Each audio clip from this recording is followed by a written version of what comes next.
sebelum dihisab itu dosanya terampuni oleh yang ketiga hal tersebut, yang amal jariah, doa anak soleh, dengan yang satunya apa itu lupa. Apa benar dosanya sebelum dihisab itu dengan amal yang ketiga macam itu terampuni dosanya? Terima kasih terima kasih atas penjelasannya. Assalamualaikum warahmatullahi wabarakatuh. Masalah pengampunan, Bu, tidak ada hubungannya dengan hadis tersebut. Hadis tersebut bukan hadis pengampunan. Idza mata ibnu Adam qata amalu. Kalau ada seorang anak Adam itu meninggal, maka ada 3 hal yang enggak akan terputus, yaitu sedekah yang pernah diberikan, bangun pondok, bangun masjid, itu terus mengalir. Ilmu yang pernah diajarkannya, dan anak soleh yang selalu mendoakannya. Ini bukan pengampunan. Ini adalah amal yang terus mengalir.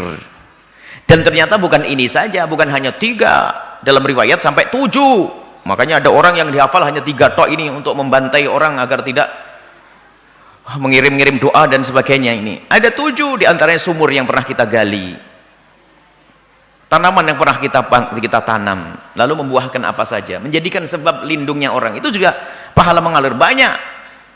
Jadi itu adalah amalanmu. Jadi ini kisahnya adalah amalanmu itu semua akan terputus. Ya jelas dong, wong mati nggak bisa sholat lagi kan. Orang paham ini, nggak usah pusing. Amalmu. Tapi kalau amalnya orang bisa nyampe kepadamu dengan panjatan doa yang dihadirkan untuk Anda yang telah wafat, itu nyambung semuanya. Kalau amalmu, ya jelas dong terputus, kecuali beberapa hal. Di antaranya tadi, kalau kita pernah sedekah, lah ini orang cerdas, pabriknya nggak bisa ngirim pahala, sudah. Pabriknya nggak ngirim pahala lagi, biarpun asetnya 6 triliun. Triliun itu berapa sih? Tidak pernah melihat duit triliunan sih.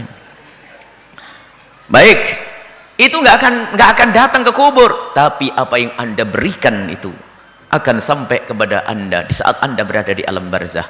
Yang Anda sedekahkan, Anda bangun, dan itu hakikat harus Anda yakini. Harus Anda yakini ini semua. Anda yang jadikan, Anda berikan musola, hidupkan madrasah diniyah, itu semuanya akan mengalir itu semuanya. Ini bukan pengampunan. Adapun masalah pengampunan, ini di luar dari ini. Jadi bisa jadi Anda, semoga kita ini tergolong orang yang masuk alam barzah sudah nggak punya dosa. Saya nggak mau, saya sedikit pun saya takut. Semoga Allah mengampuni kita sebelum dicabut nyawa kita. Nah, akan tetapi bagi ahli iman, beruntunglah Anda menjadi ahli iman. Siapapun yang ahli iman, jika dia punya dosa, maka di alam barzah dosa itu akan ke bawah, di padang mahsyar pun ke bawah. Akan tapi bisa jadi kita di padang mahsyar sudah habis dosa kita. Kenapa? Karena setiap hari kita didoakan oleh manusia sejagat. Lihat khutbah Jumat berdoa, Allahumma maghfir lil muslimina wal muslimat wal mu'minina wal mu'minat. Jadi Anda sebagai orang beriman itu bisa jadi di alam barzah beberapa tahun sudah beres dosa Anda. Mungkin. Karena apa? Anda sambung dengan kaum muslimin. Anda di dunia punya cinta dengan kaum muslimin. Anda di dunia sambung hati dengan kaum muslimin. Tapi kalau Anda benci dengan kaum muslimin, nggak nyambung, tidak punya iman.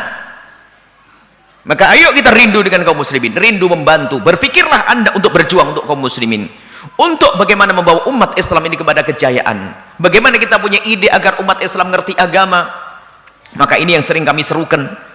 Ayo kita masuk dalam program dakwah yang kami buat bersama kawan-kawan dan semuanya, mulai dari media radio, televisi, pondok pesantren. Anda bergabung, ini tujuan apa? Menghidupkan hati kita agar hati kita benar-benar menjadi hati yang beriman. Kalau seandainya kita punya dosa, mungkin di alam barzah semalam sudah beres, tapi semoga kita di alam barzah nggak punya dosa lagi. Tapi ingat catatannya, Anda harus baik dengan umat beragama, umat Islam. Tapi kalau Anda punya masalah dengan umat Islam, na'udzubillah, Anda punya dengki dengan saudara, punya dengki, punya permusuhan, itu yang menjadikan sebab hijab, karena Anda tidak cinta dengan orang beriman. Bagaimana doa orang beriman akan nyampe kepada Anda? Maka kunci paling penting ini, Anda harus baik-baik dengan umat Nabi Muhammad, agar doa umat Nabi Muhammad sejagat itu nyampe kepada Anda. Khutbah Jumat di mana-mana selalu mendoakan Anda kalau Anda mati. Maka di sisi lain, sering-seringlah Anda mendoakan orang yang telah meninggal dunia. Kalau Anda mendoakan ayahanda Anda, itu bukan kepentingan ayahanda Anda, tapi kepentingan diri Anda semuanya. Anda sebagai anak, kalau Anda tidak mendoakan ayah Anda, maka ketahuilah yang mendoakan ayah Anda manusia sejagat.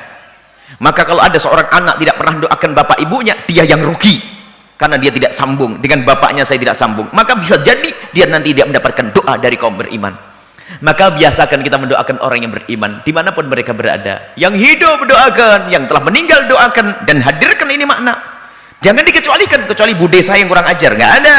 Kecuali tetangga yang nggak ada, luas. Selagi anda saat ini luas dengan doa anda, maka doa seluas itu pun akan sampai kepada anda. Pengampunan bukan dengan hadis tadi. Pengampunan insya Allah asalkan anda beriman, punya cinta kepada orang beriman. Maka lihat, setiap hari kita mendoakan, kita mohonkan ampun ya, setiap hari mohonkan ampun.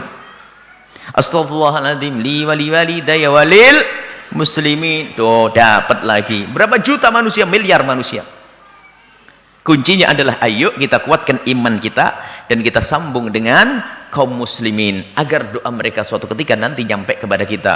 Tapi ingat, kalau doa itu belum diampuni oleh Allah, akan tersiksa di alam barzah, tersiksa di padang mahsyar, sampai nyebur ke neraka jahanam. Baik, ini saja, wallahu a'lam bissawab.